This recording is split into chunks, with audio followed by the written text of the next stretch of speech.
Good morning, students. Let's start our today's lesson with the chapter number 11, जो कि हमारा चल रहा है. We have completed the chapter. Explanation इसका complete हो चुका है. Now let's start the exercise D, that is short answer type questions. In today's lesson, we are going to discuss the short answer type questions. आज हम इनको discuss करेंगे one by one. So first question is, give two examples of each of situations in which you push or pull to change the state of motion of objects.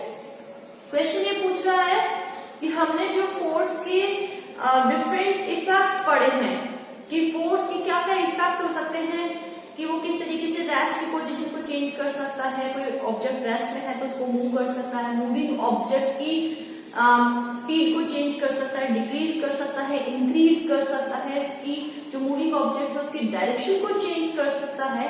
तो particularly इस question में पूछा है कि किस तरीके से हम पुल और पुश करके change the state of motion, यानी कि अगर कोई ऑब्जेक्ट मूविंग है उसकी स्टेट में किस तरीके से चेंज कर सकते हैं. ऐसे आपको 2 एग्जांपल्स देने हैं. वैसे तो बहुत सारे एग्जांपल्स हैं जिसमें कि हम किसी भी ऑब्जेक्ट की स्पीड को या तो इंक्रीज कर सकते हैं और या फिर डिक्रीज कर सकते हैं. तो अगर हमें इंक्रीज करना है स्पीड को, तो हमें जिस भी डायरेक्शन में वो मूव कर रहा है उसी डायरेक्शन में फोर्स अप्लाई करना पड़ेगा. इसका मतलब है हमें उसे पुश करना पड़ेगा. If we want to decrease the speed of the object और we want to stop it, अगर हमें उसकी स्पीड को डिक्रीज करना है या उसको स्टॉप करना है, then we have to apply the force opposite in the direction of the motion. जिस डायरेक्शन में वो मूव कर रहा है उसके ऑपोजिट डायरेक्शन में फोर्स अप्लाई करना पड़ेगा. Means we have to pull it. So let's take 2 examples. हमने यहाँ पे 2 एग्जांपल्स लिए हैं. फर्स्ट, वी पुश और paddle a bicycle to increase its speed. अगर हम बाइसिकल चला रहे हैं, हमारी ऑलरेडी बाइसिकल चल रही है और अगर हमें उसकी स्पीड को इंक्रीज करना है तो हम इस तरीके से पुश करके, यानी कि जिस डायरेक्शन में वो मूव कर रही है उसी डायरेक्शन में फोर्स अप्लाई करके उसकी स्पीड को क्या कर देते हैं, इंक्रीज कर देते हैं. सेकंड हमने एग्जांपल लिया है, we pull a moving toy car to decrease its speed और टू स्टॉप इट. मान लीजिए टॉय कार चल रही है, यहाँ पे हम कुछ भी ले सकते हैं, टॉय कार्ट ले सकते हैं, बाइसिकल ले सकते हैं, कुछ भी ले सकते हैं, कोई और कार्ट ले सकते हैं, बच्चे की कार्ट ले सकते हैं, प्रैम ले सकते हैं, कुछ भी ले सकते हैं. या हमने टॉय कार्ट लिया, अगर वो मूविंग है तो हमें उसके ऑपोजिट डायरेक्शन में, यानी कि हमें पुल उसको करना पड़ेगा ताकि उसकी स्पीड कम हो जाए, या फिर हमें इतना फोर्स अप्लाई करना पड़ेगा कि वो क्या हो जाए, स्टॉप हो जाए. So these are the 2 examples by which we can change the state of motion of the objects. Now the next question is, give 2 examples of situations in which applied force causes a change in the shape of an object. एक force का effect हमने पढ़ा है, that force applied can change the shape of the object. अब हमें 2 examples ऐसे बताने जिसमें कि हम ये प्रूव कर सकें कि यहाँ पर फोर्स अप्लाइड होने से उसकी ऑब्जेक्ट की शेप में चेंज हो रहा है. So the first example is taken, making chapati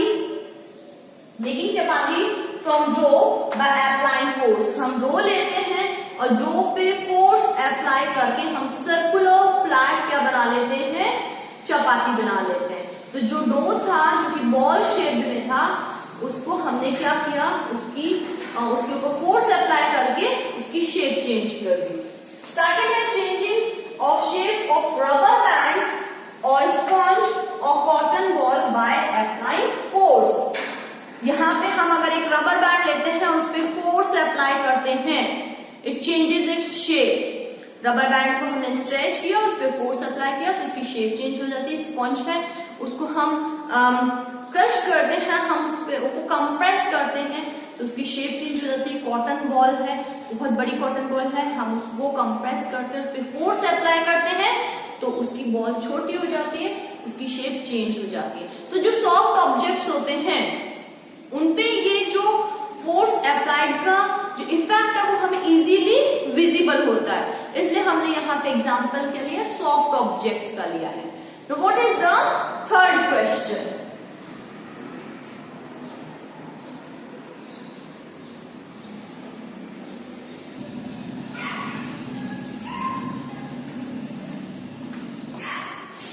Now what is the third question? The third question is what is force? Give its SI unit. पहले फोर्स बताना है। Any pull or push is called force. अगर किसी भी object को हम पुल कर रहे हैं या पुश कर रहे हैं, then we say that we are applying some force. So a push or pull of an object is called force. ऐसा यूनिट क्या है इसकी? Newton, NWTON, Newton. The next question is what are contact and non-contact forces? Give one example. Contact force क्या है? The force which needs the physical contact of the object. ऐसा force जिसको apply करने के लिए ऑब्जेक्ट से physical contact जरूरी है, that is called contact force. And the force which do not need the physical contact with the object, it works from a distance, that is called non-contact force. तो contact force में लिखेंगे a force which is applied on an object by direct touching, मतलब हम touch करेंगे, उसे physical contact करेंगे। For example हमें पता है मस्कुलर फोर्स, फ्रिक्शनल फोर्स, ये सब इसके एग्जाम्पल है। Then the non contact force is a force which can be applied on an object without any physical contact, या हम कह सकते हैं without touching it with it. For example, gravitational force, magnetic force, electrostatic force, nuclear force, ये सब क्या है? Non-contact forces हैं। So come to the next question.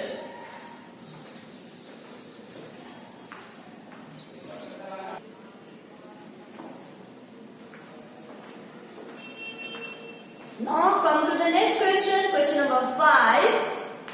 Name the various types of forces, classify them as the contact and non-contact forces. ये previous question जो हमारा question number 4 था बिल्कुल वैसा ही है, सिर्फ थोड़ा सा डिफरेंस है, सिर्फ लैंग्वेज का डिफरेंस है।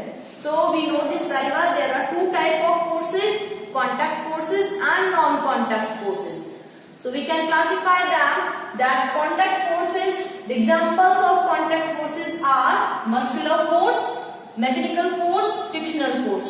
So these forces are classified as contact forces, and in the non-contact forces we can see the magnetic force, electrostatic force, gravitational force and nuclear force.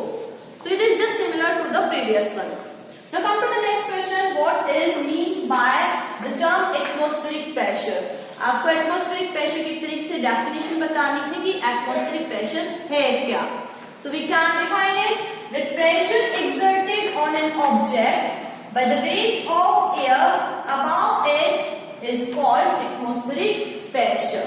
किसी भी ऑब्जेक्ट पर उसके ऊपर जितनी भी एयर है उसके वेट की वजह से जितना फोर्स उस पर अप्लाई हो रहा है या प्रेशर एक्सर्ट हो रहा है, that is called atmospheric pressure.